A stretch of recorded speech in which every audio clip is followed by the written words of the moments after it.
नमस्कार, राज्यसभा टेलीविजन की खास पेशकश गोष्ठी में आप सभी का स्वागत है। मैं हूं स्वाति भाटिया रावत। आज हमारे देश में शहरी ही नहीं बल्कि ग्रामीण स्तर पर भी काफी विकास हो रहा है। ग्रामीण इलाकों में विकास का सीधी जिम्मेदारी पंचायत और समुदाय के हाथों में होती है। आज अल्फाज़े मेवात कम्युनिटी रेडियो स्टेशन में हम यही जानने की कोशिश करेंगे कि समुदाय और पंचायत की जिम्मेदारियां क्या हैं, इन्हें किन चुनौतियों का सामना करना पड़ता है और साथ ही उसका समाधान क्या है। इस चर्चा में भाग लेने के लिए हमारे साथ खास मेहमान मौजूद हैं। आइए इनसे आपका परिचय कराते हैं। हमारे साथ है फारूक खान जी, जो कि घाघर गांव के निवासी हैं। इसके साथ हैं अंजलि गोदयाल, जो कि सामाजिक कार्यकर्ता हैं, और उमर मोहम्मद, जो कि सरपंच हैं नौटकी गांव के। आप सभी का बहुत बहुत स्वागत है। इनके अलावा हमारे साथ फोन लाइन पर श्रोता भी मौजूद रहेंगे। हम सबसे पहले चर्चा शुरू करते हैं कि आखिर पंचायत होती क्या है। पंचायत गांव में एक ऐसी इलेक्टेड बॉडी है सरकार की तरफ से, जिसका जो सिस्टम है 5 साल में सरकार इनका चुनाव कराती है, और जो आदमी वोटों के साथ चुन लिए जाते हैं उनको ही गांव और सरकार अपने जिम्मेदार मान लेती है। वो सरपंच हुए चाहे मेंबर हुए, तो ये एक इलेक्टेड ऐसी बॉडी है गांव में जो पूरा जो सरकार का जो भी कुछ गांव विकास है वो सारे पंचायत के हाथ में सरकार दे देती है। जी। तो अच्छा, आप जब हम बात करते हैं कि सामाजिक कार्यकर्ता वो किस तरह से योगदान देते हैं किसी भी ग्रामीण इलाके में विकास के लिए? जैसे अगर हम बात करें पंचायतों की, तो पंचायतों का इलेक्शन तो हो जाता है, और जो पंचायत का जो कॉन्सेप्ट है वो अभी भारत में नया है, मतलब उसको 1 दशक से ज़्यादा ही हुआ है।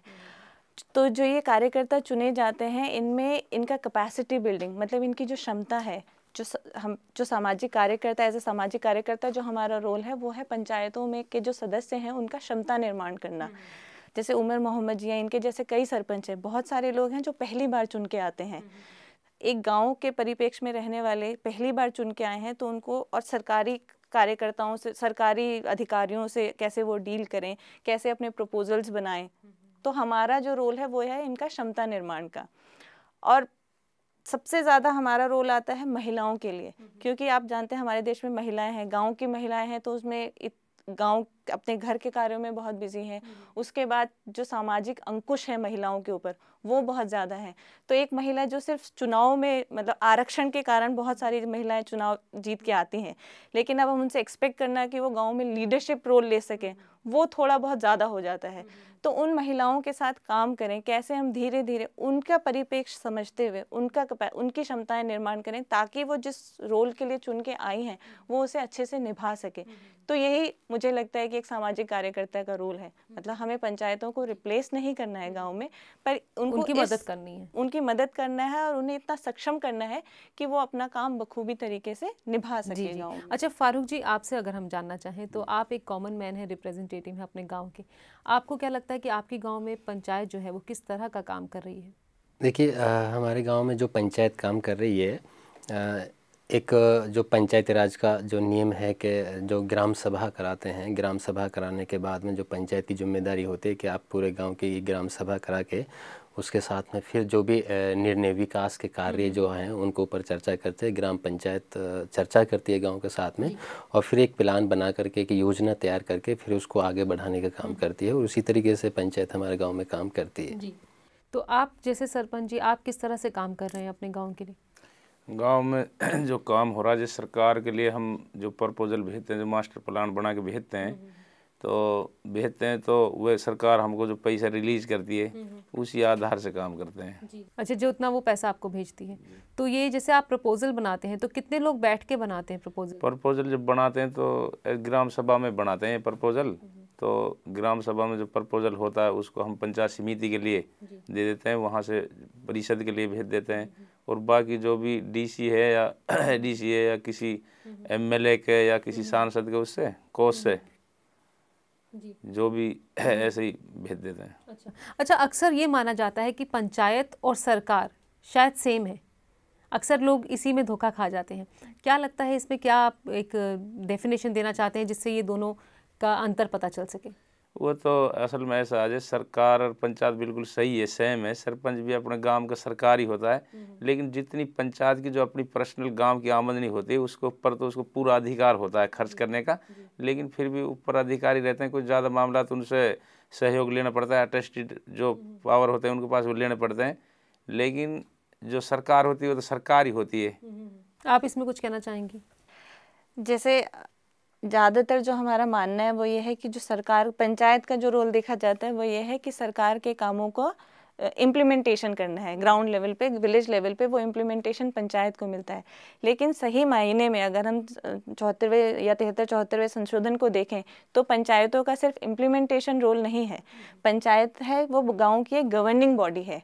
जैसे हम एक डेमोक्रेटिक सोसाइटी हैं तो panchayat is a basic unit of democracy, मतलब वहाँ से हमारी डेमोक्रेसी शुरू होती है।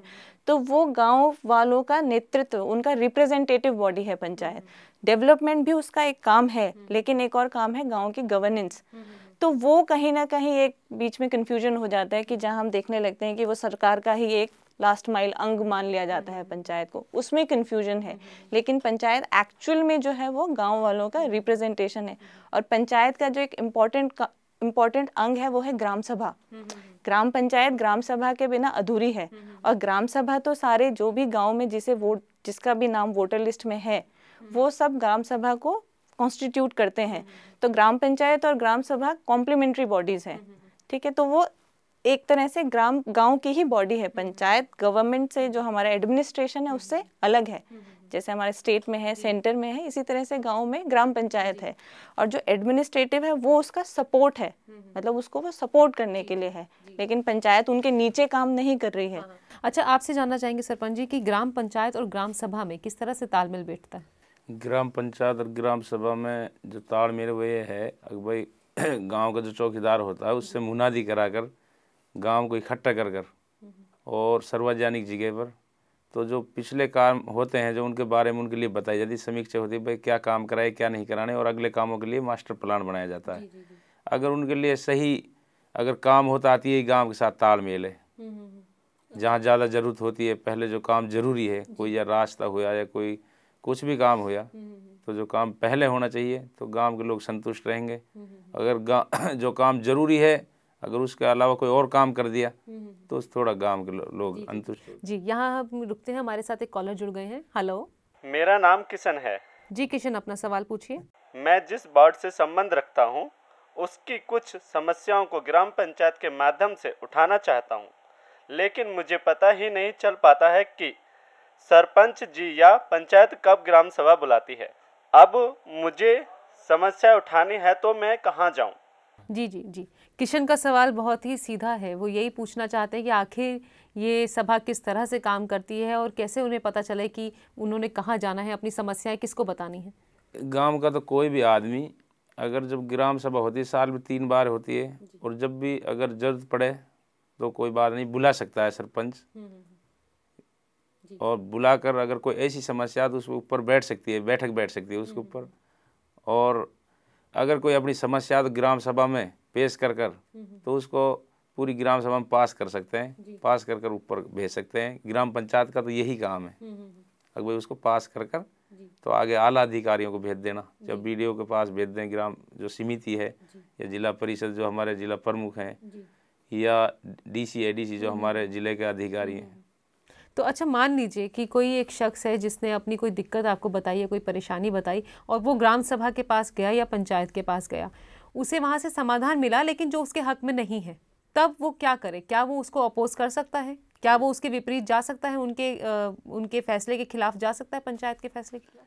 अगर अब उनको हमने अपनी तरफ से जो ग्राम सभा में अगर हुआ और वो समाधान उसका कर दिया जिससे वहाँ बैठे गांव के 70% लोग संतुष्ट हैं, फिर उसका इससे बड़ा क्या समाधान है? मैं बात कर रही हूँ कि अगर मान लीजिए जिस शख्स को प्रॉब्लम है, जिस शख्स को दिक्कत है, वो संतुष्ट नहीं है उस फैसले से, तो क्या वो आगे जा सकता है? हाँ, जा सकता है। जी हाँ, रुकते हैं एक छोटे से ब्रेक के लिए, लेते हैं एक छोटा सा ब्रेक, जल्द हाजिर होंगे, कहीं मत जाइएगा, देखते रहिए गोष्ठी। ब्रेक के बाद एक बार फिर आप सभी का स्वागत है गोष्ठी में। हम बात कर रहे हैं कि ग्राम पंचायत किस तरह से काम करती है। अब मैं जानना चाहूँगी कि ये इनकम का सोर्स क्या है? ग्राम पंचायत को पैसा कहाँ से आता है ये सब मदद करने में? गांव की जो इनकम है वो तो अपनी जो उसकी लैंड होती है, जो पंचायत हमारा एग्रीकल्चर होता है ज़मीन, तो उससे पंचायत की आमद होती है, जिसको 1 साल पे 2 साल पे जो सरपंच को पावर होते हैं छोड़ने के ग्राम पंचायत को, तो वे पट्टे पे दे देती है, लीज छोड़ देती है उसकी।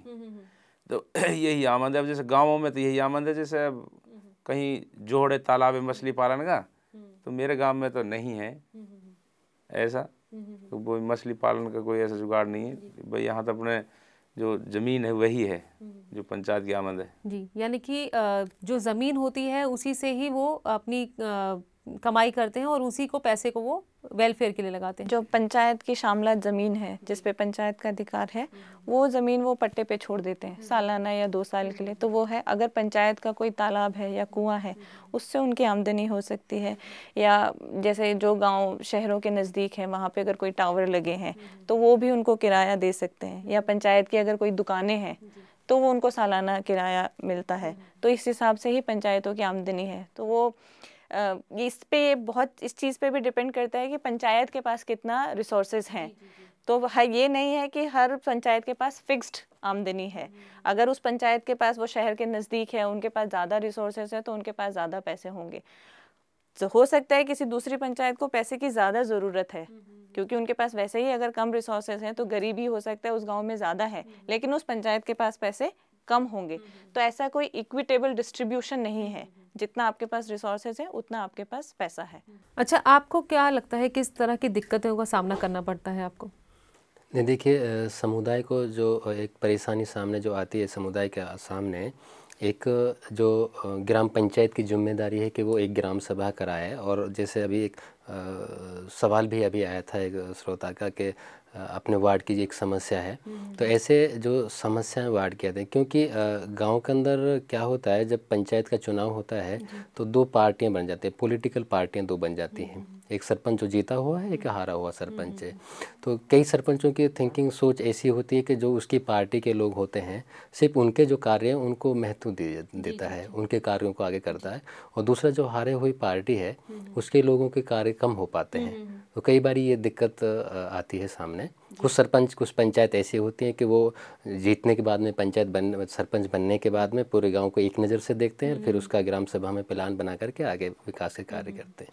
तो एक कॉमन मैन की तरह जब हम बात करते हैं, एक निवासी की तरह, ग्रामीण निवासी है, उसको किस तरह की दिक्कतों का सामना करना पड़ता है जब ये वो 2 पॉलिटिकल पार्टीज देखता है अलग, क्योंकि वो पॉलिटिकल पार्टीज आपस में ही एक दूसरे को नीचा दिखाने के लिए या एक दूसरे से लड़ने के लिए तैयार रहती होंगी। तो उसमें कॉमन मैन जो है, एक जो आम निवासी है उस जगह का, वो किस तरह से उसका भुगतान करता है? देखिए, इसमें भी 2 चीज़ें हैं। जो हमारी पॉलिटिकल पार्टियां हैं, इसमें भी जैसे एक पार्टी है, उस पार्टी के अंदर गाँव के अंदर कई प्रकार का वर्ग रहता है। एक वर्ग गांव में ऐसा होता है, वो अपने अधिकार और अपने हक की बात भी नहीं कर सकता, दूसरे लोगों से भी वो बात नहीं कर सकता, पंचायत से, सरपंच से भी वो बात नहीं कर सकता।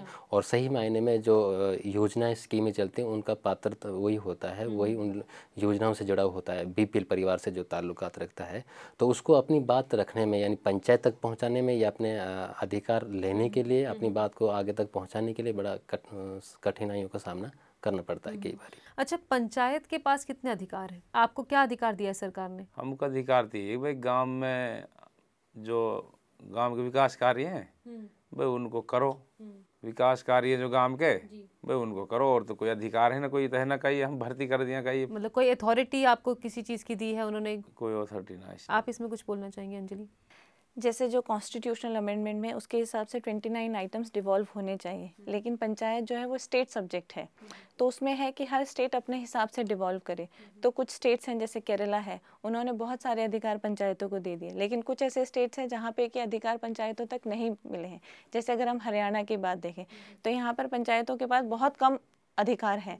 अगर आपको गाँव में आंगनवाड़ी वर्कर का भी सिलेक्शन करना है, अगर आप डॉक्यूमेंट देखें उसके हिसाब से तो सरपंच या पंचायत ही नॉमिनेट करेगी, पर वास्तविकता इससे काफ़ी भिन्न है, मतलब वो ऐसा होता नहीं है। तो इसमें जो है, जैसे आप पूछ रहे थे, आम आदमी को या आम औरतों को, उनको भी बहुत परेशानी होती है। अगर उनको क्लियरली पता है कि ये पंचायत का अधिकार है और पंचायत के पास इसकी रिसोर्सेज हैं, इसका उनके पास नुमाइंदे हैं जो वो काम करेंगे, तो उनके लिए आसान होता है सरपंच से पूछना या पंचायत में और अधिकारियों से पूछना, क्योंकि वो रोज़ उनसे मिलते हैं, ठीक है, तो वो भय नहीं होता है। अब अगर वो सरपंच के पास जाएं और सरपंच बोले भाई इसमें मैं भी क्या करूं, मैं भी लाचार हूं, मेरे पास तो कोई अथॉरिटी है नहीं, ठीक, तो वो एक कन्फ्यूजन हो जाता है। अब वो जिला अधिकारी या जिला ऑफिस में कितनी बार वो इंसान जाएंगे। तो यहाँ पे जो है वो पूरा का पूरा सिस्टम ही कहीं ना कहीं फिर फेल हो जाता है अगर आप पंचायतों को अधिकार नहीं देते हैं। यानी कि कहीं ना कहीं आपको सिस्टम से उसमें एक दलील क्या दी जाती है कि पंचायतें इतनी कैपेसिटेटेड नहीं है, मतलब अगर उन्हें अधिकार मिल भी गए तो हो सकता है वो उसको निभा ना पाए।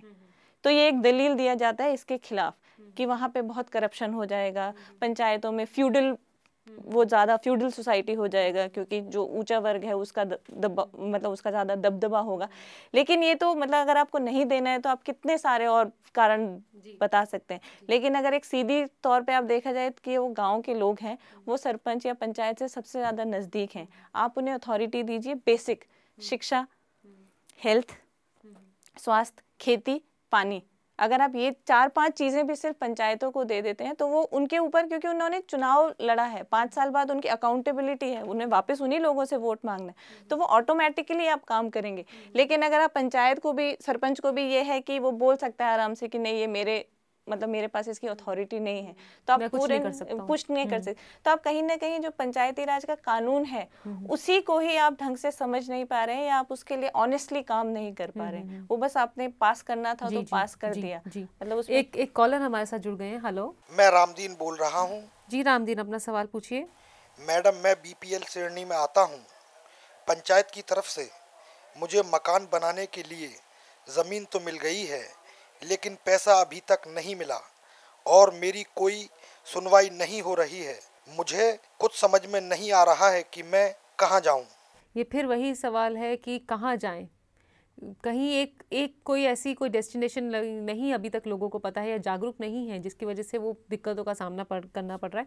रामदीन का यहाँ पे सवाल ये है कि उनके पास ज़मीन है, वो BPL श्रेणी के हैं, लेकिन उनको मकान बनाने का पैसा अभी तक नहीं मिला है, तो इसका क्या समाधान है? देखिए, इसमें जो उनको ज़मीन दी हुई है और उसके लिए रहने के लिए मकान नहीं दिया है, ये जो ग्राम सभा की हम बात करते हैं, आम जो ग्राम सभा का प्रत्येक व्यक्ति जिसकी वोट बनी हुई है 18 साल की उम्र, वो सारे ही लोग उसके सदस्य होते हैं। तो ग्राम सभाएं जब होती हैं, क्योंकि अभी जैसे सरपंच साहब ने बताया कि साल में 3 ग्राम सभाएं अनिवार्य हैं, ज़रूरी हैं, और अगर ऐसा कुछ मुद्दा सामने आ जाए कि वो बैठक फिर भी दोबारा भी बुला सकता है, तो ऐसे ग्राम सभा में चर्चा होनी चाहिए, पूरे गाँव के लोगों के साथ में बातचीत होनी चाहिए कि कौन इसके लायक है, कौन इसके लायक नहीं है।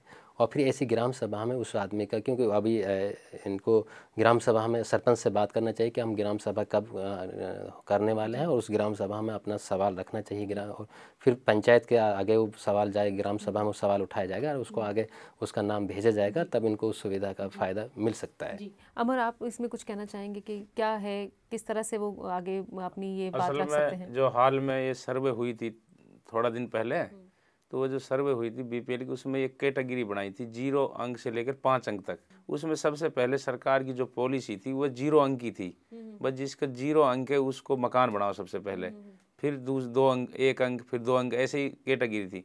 अब जो 0 अंक पे आ गए या 1 पे आ गया, 2 पे आ गए, उनका नंबर आ गया, उसमें किसी की सिफारिश नहीं चली। जो हमारी अपनी पंचायत की सिफारिश है वो उसमें नहीं चल पाई, क्योंकि अंकों के हिसाब से लिया था उन्होंने। अब उसमें किसके अंक, गरीब के 5 हो गए और जिसको मकान है उसका 0 हो गए। ये सर्वे करने वाले अधिकारी हैं जो उनकी अपनी। अच्छा, अगर मान लीजिए कहीं पे BPL कैटेगरी जो है सर्वे करते वक्त गलत चली गई, तो उसका भी कुछ अभी हाल ही में हमने सुना है कुछ? असल में ऐसा हुआ है, वह जो BPL की जो सर्वे हुई है वह सही बात तो यह है, ये जो पूरे आदमी जो हमारे, मैं अपने गांव से संबंधित बात करूंगा, अगर उसमें 1-2 को छोड़कर वह सारे आदमी BPL लायक हैं। और जो उनके लिए जो शर्त हैं BPL की, उनमें पूरी करते हैं वे। लेकिन उनके सर्वे में किस हिसाब से, जिस भी अपनी समझ से किसी अधिकारी को जिसको सर्वे करने की पावर, तो उन्होंने उनको काट दिया है और BPL की ऋणी से अलग कर दिया, वो एक अलग की बात है। तो सरकार ने उसका क्या किया? अब ये है, वे अपने एफिडेविट भर रहे हैं कि हम पे जो है हम BPL ऋणी दोबारा जोड़े जाएं, लेकिन सरकार का नोटिस है, जो नोटिस है वो ये है कि जो सरकार से जो BPL की ऋणी में रहकर जो फायदा उठाया है, चाहे किसी ने मकान बनाया है, चाहे किसी ने कुछ भी लिया है, राशन लिया है, वो वापस करो। जी, यहाँ रुकते हैं एक छोटे से ब्रेक के लिए। ब्रेक के बाद जल्द हाजिर होते हैं, देखते रहिए गोष्ठी। ब्रेक के बाद एक बार फिर आप सभी का स्वागत है गोष्ठी में। हम बात कर रहे हैं पंचायत और समुदाय की जिम्मेदारियों के बारे में। हमने जान लिया कि वो उनके कितने रोल्स हैं, वो किस तरह की मदद कर रहे हैं, किस तरह का काम कर रहे हैं, लेकिन आपसे हम जानना चाहेंगे सरपंच जी कि किस तरह की चुनौतियों का आपको सामना करना पड़ता है जब आप ग्राउंड लेवल पे काम करते हैं। चुनौती क्या है, गांव के आदमियों के साथ मान लो तालमेल बिठाकर ही काम किया जाता है। चुनौती तो यही होती है, अगर आदमी हर आदमी के साथ एक तरह बर्ताव करेगा तो काम सही होते हैं। दूसरा एक चीज़ और भी है, अगर एक मिसाल है कि भाई अपनों का तो पहले नुकसान करो और दूसरों का फायदा करो। भाई एक अगर किसी का कब्जा हो रहा है तो अपने का हटाओ, जो अपने से ज़्यादा संबंध रखता है, जो वोटर भी है या नज़दीकी है, उसका कब्जा पहले हटाओ। अगर किसी का काम करना तो दूसरे का करो, ताकि आप ये दिखा सकें कि देखिए हम आपके भी साथ हैं। हाँ भाई यही है, इससे भाई नरम रुख तो होता ही है। अच्छा, आप जब काम करते हैं ग्राउंड लेवल पे तो आपको किन चुनौतियों का सामना करना पड़ता है? कम्युनिटी में जब हम काम करते हैं तो सबसे पहले तो अगर आप एक एनजीओ हैं तो अपनी क्रेडिबिलिटी इस्टेब्लिश करना कम्युनिटी में कि हम समाज के साथ उनके हिसाब से ही काम कर रहे हैं, तो ये एक चुनौती है। जब हम पंचायतों के साथ काम करते हैं तो एक तो गांव वालों की एक्सपेक्टेशन है पंचायतों से, मतलब उन्हें लगता है कि पंचायत सब करेगी, लेकिन अगर आप पंचायतों के साथ काम करें तो आपको लगता है कि वहाँ पे भी बहुत कमियाँ हैं, उनके पास उतने अधिकार नहीं हैं कि वो अपना काम बखूबी निभा सकें। तो वो फिर हमें पंचायतों की कैपेसिटी हमने बिल्ड कर भी दिया, लेकिन अगर उसके पास वो अधिकार ही नहीं है तो वो क्या काम करेंगे समुदाय के लिए। तो फिर हमें एक स्टेट के साथ भी काम करना पड़ता है और पंचायतों के लिए ज़्यादा अधिकारों के लिए एडवोकेट करना पड़ता है कि आप इन्हें ज़्यादा अधिकार दीजिए और इनका कैपेसिटी इनका बिल्ड होगा और तब ये लोगों के साथ काम करेंगे। तो वो समाज में, पंचायत में और स्टेट के साथ भी, मतलब स्टेट भी आपको एज एंटी नहीं देखना चाहिए, मतलब ये नहीं है कि हम एंटी स्टेट हैं। तो वो हम कैसे सामंजस्य स्थापित करें। कभी आप गांव में लगता है तो मतलब लगता है कुछ भी नहीं है यहाँ पर, तो कैसी गवर्नेंस है या कैसे हमारा एडमिनिस्ट्रेशन चल रहा है। तो वो सामंजस्य कैसे स्थापित करें कि हम पंचायतों की सबकी परेशानियों को समझते हुए भी आप उस क्षेत्र में काम कर रहे हैं। अच्छा फारूक जी, जब हम आपसे बात करें तो अगर आप क्या लगता है कि किस तरह की मदद पंचायत या सरकार आपके लिए करती है किसी भी तरह की प्रॉब्लम्स को सॉल्व करने में? देखिए, पंचायत, जैसे अंजलि जी ने पहले बताया कि पंचायत जो है वो उसकी एक ऐसी जिम्मेदारी है कि कम्युनिटी यानी समुदाय की जो भी परेशानी है, जो भी दिक्कत हैं, जो भी उनकी ज़रूरत है, वो सरकार तक या सरकार की बॉडी तो पंचायत है ही, वो सरकार तक पहुंचाती है। और ये पूरे समुदाय को, कम्युनिटी को उससे यही उम्मीद लगाए, पंचायत से उम्मीद रखती है कि हमारा कोई भी काम हो तो वो पंचायत करेगी। लेकिन सवाल वही है, परेशानी यहाँ सामने यही है कि जब पंचायत, कई बार पंचायत की जिम्मेदारी होती है लेकिन उसके पास वो पावर नहीं है कि ऐसा किसी भी आम आदमी का वो इस काम को करवा सके। जैसे तो गांव के लोगों की परेशानी होती है, सामने ये परेशानी आती है। हमारे साथ एक कॉलर जुड़ गए हैं। हेलो, मेरा नाम फारूक अहमद है। जी फारूक जी। मेरी उम्र 60 साल है, लेकिन मेरा नाम अभी तक पेंशन योजना में जुड़ नहीं पाया है। अच्छा। क्योंकि मेरे पास कोई प्रमाण पत्र नहीं है जिसमें मेरी उम्र दर्ज हो। मैं बहुत परेशान हो गया हूँ, आप ही मेरी कोई मदद करो। जी जी, सरपंच जी, ये हम आपसे जानना चाहेंगे, जैसे फारूक जी ने सवाल किया कि वो 60 साल के हैं लेकिन क्योंकि उनके पास सबूत नहीं है कि वो 60 साल के हैं, वो सीनियर सिटीज़न कैटेगरी में आते हैं, तो उन्हें इस तरह का बेनिफिट किस तरह से मिल सकता है और वो अपना नाम किस तरह से जोड़ सकते हैं? हम तो सोचते हैं कि भाई गांव के आदमी की जितनी 60 साल की उम्र हो भाई सबकी पेंशन बन जाए, लेकिन इसमें हम ये मजबूरी है, अगर अब से 1 साल पहले फार्म भरे गए थे तो उसमें एक डॉक्टर होता है, एक कोई या तो ब्लॉक अधिकारी होता है, BDO होता है या तहसीलदार होता है, तो वो साथ में एक टीम होती है उनकी, उसमें साथ में हम भी होते हैं, सरपंच, जो गांव का सरपंच होता है, तो वह डॉक्टर होता है जो अपने हिसाब से वही टेस्ट पेन लगाता है। भाई हम तो सब सिफारिश करते हैं भाई ये 60 साल का है, भाई ये 62 साल का है, लेकिन वो अपने हिसाब से उसको करते हैं, भाई उनका पता नहीं क्या हिसाब है क्या है। अब तो ये सिस्टम हो गया कि भाई फार्म आम गाँव में जब आके भरते, अब तो अपना फार्म खुद लो और अपना भाई सरकार की जो पॉलिसी है और अपनी वह डेट ऑफ बर्थ निकलवा कर हॉस्पिटल से तो अपने आप को पेश करो कि मैं 60 साल का हो गया, 62 साल का। लेकिन ये कारण ये है अगर भाई उनके पास ये सबूत नहीं है, क्योंकि इलाके में पहले कोई हॉस्पिटल में किसी नाम दर्ज कराया ना कराया चौकीदार की किताब में, तो इस वजह से ये परेशानी आ रही है। अब ये तो डॉक्टर ही बता सकते हैं। मान लीजिए अगर जैसे उन्होंने बताया तो हो सकता है कई दाई सिस्टम भी होता था पहले के ज़माने में, तो वो नहीं होते हैं, अपने अस्पताल के पर्चे नहीं होते हैं, तब इस स्थिति में वो क्या करें? गांव में तो वैसे भी ज़्यादातर हम कह सकते हैं कि कहीं ना कहीं अस्पतालों की कमी भी है, तो किस तरह से वो? उसमें तो सबसे पहले जो फार्म मिलता है उसमें सरपंच मोहर लगा देता है। अगर कोई बजाय 60 के कोई 58 का आ गया तो उसको भी लगा देगा। लेकिन बात क्या है डॉक्टर की, अगर डॉक्टर उसको सही कह देता है कि भाई 60 साल का हो गया, 62 साल का हो गया, तो आगे वही पास हो जाएगा। अगर डॉक्टर ने उसको हाँ रोक दिया तो समझो चाहे वह 70 साल का है। और ऐसा होता है कि आदमी तो 70 साल का, मान ली ऐसा है, अगर कोई बीमार हो तो पेंशन तो बन जाए, बस ये थड़की हो, और जो अपने खाता पीता ठीक हो, चाहे उम्र होगी उसकी 70, भाई अभी तो ये 50 साल का, ये दौड़ खूब रहा है।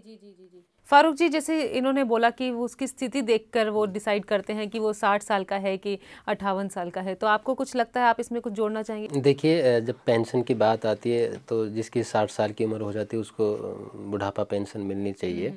और उसमें परेशानी यही है कि उनका जन्म प्रमाण पत्र उस समय नहीं दर्ज करा, नहीं मिलता है। तो उसका एक तो यही है कि भाई ग्राम पंचायत उसके तस्दीक कर दे, क्योंकि सरकार ने ये गवर्नमेंट बॉडी गांव स्तर की है पंचायत, अगर पंचायत अपनी तरफ से एक उसकी तस्दीक कर दे इस चीज़ की कि ये गांव का निवासी है, इसकी हमारे हिसाब से इसकी उम्र है 60 साल से ऊपर है, लिहाजा इसकी पेंशन बांधी जाए। दूसरा जो अगला स्टेप होता है कि पैनल होता है जिसमें डॉक्टर होते हैं, तहसीलदार होता है गाँव के, तो वो बॉडी जो होती है वो डॉक्टर तय करता है, डिसाइड करता है कि उसके हिसाब से, उसके सेहत के एतबार से उसकी उम्र कितनी है। तो हाँ, जैसे सरपंच साहब ने बताया, तो उसमें अगर सरपंच साहब का तस्दीक उसमें है तो डॉक्टर उसको थोड़ा ध्यान से देखता है और फिर उसकी पेंशन बन सकती है। अच्छा सरपंच जी, आपसे जानना चाहेंगे कि जब आप ये सारे कार्य करते हैं तो सरकार आपको किस तरह की मदद देती है इसमें? जो सरकार से हमारे लिए मिलना चाहिए हक, वो नहीं मिल रहा हमारे लिए, कि गाँव के विकास कार्यों के लिए और हलकों में हम देखते हैं, सुनते हैं, तो हम उससे बहुत पीछे हैं। कोई सार्वजनिक जो आम पूरे हरियाणा में जो घोषणा होती है, जैसे PRI स्कीम है, वह हर पंचायत को मिलती है, जो पॉपुलेशन के ऊपर मिलती है। जो MLA कोष या सांसद कोष से जो पैसा आते हैं वह तो चुनी हुई पंचायतों में, बहुत कम पंचायतों को भेजते हैं, जो उनके अपना आप में ऐसा नहीं है कि भाई हर पंचायत भेज दें। इसमें जो मैं ऐड करना चाहूँगी वो है, जैसे कि ग्राम सभा होती है, उसमें ग्राम पंचायत और ग्राम सभा मिलके उन्होंने कुछ अपने प्लान अप्रूव करे, ग्राम सभा ने उन्हें अनुमोदित कर दिया। जैसे हमारे गांव में कुआं खुदना चाहिए या तालाब खुदना चाहिए, तो पंचायतें जो है वो उसको BDO ऑफिस में जमा कर देती है। अब उन्होंने अपनी तरफ से तो जमा कर दिया, लेकिन उसमें कोई टाइम फ्रेम नहीं है कि अगर हमने इस पंचायत ने इस साल जमा किया है तो उसे फंड कितने साल तक आएगा, या कोई गारंटी भी नहीं है कि फंड आएगा कि नहीं आएगा। तो जो हरियाणा में अगर आप देखें तो ऐसा नहीं है कि पंचायत को इतना पैसा मिलना ही मिलना है जो कि वो डेवलपमेंट कार्य के लिए कर सकते हैं, ऐसा कोई ज़रूरी नहीं है। उसमें कभी क्या होता है, जैसे कि सांसद फंड है या विधायक फंड है, तो वो अगर उनके नज़दीकी सरपंच हैं या नज़दीकी पंचायतें हैं तो वो पैसा उधर चला जाएगा। ज़रूरी नहीं है कि मेरी पंचायत को ज़रूरत है तो मुझे मिलेगा, आपके जितने अच्छे संबंध है उतना आपको ज़्यादा पैसा मिल जाएगा। तो ज़रूरत यह है एक सिस्टम होना चाहिए, हर पंचायत को इतना तो मिले ही मिले, उसका ऑडिट करवाइए। सोशल ऑडिट की गुंजाइश है पंचायती राज में, तो ट्रांसपेरेंसी इस्टेब्लिश हो सकती है, लेकिन ज़रूरत है एक ऐसे इंस्टीट्यूशनल मैकेनिज्म की कि हर पंचायत को कुछ ना कुछ पैसा मिले ताकि उनकी अकाउंटेबिलिटी हो और उन पर भरोसा करने की ज़रूरत है। मतलब उसको पैरेलल नहीं देखना चाहिए कि अगर हम पंचायती राज को बढ़ावा देंगे तो हमारा वोट बैंक या वो खत्म हो जाएगा। बहुत बहुत शुक्रिया हमसे बात करने के लिए। समय का अभाव है इसलिए हम चर्चा को यहीं रोकते हैं। तो आज की चर्चा में यही बात सामने आई है कि पंचायत और समुदाय मिलकर गांव के लिए, उनके विकास के लिए काम कर रहे हैं, लेकिन कहीं ना कहीं शायद उनको अथॉरिटी नहीं है किसी काम की, या सरकार ने उनको वो ताकत नहीं दी है जिससे वो एक ग्राम पंचायत होने के नाते या एक ग्रामीण निवासी होने के नाते कोई बड़ा डिसीजन ले सकें। तो आज की चर्चा में बस इतना ही। अगली गोष्ठी में फिर हाजिर होंगे किसी नए मुद्दे के साथ। तब तक के लिए हमें दीजिए इजाजत और देखते रहिए राज्यसभा टेलीविजन। नमस्कार।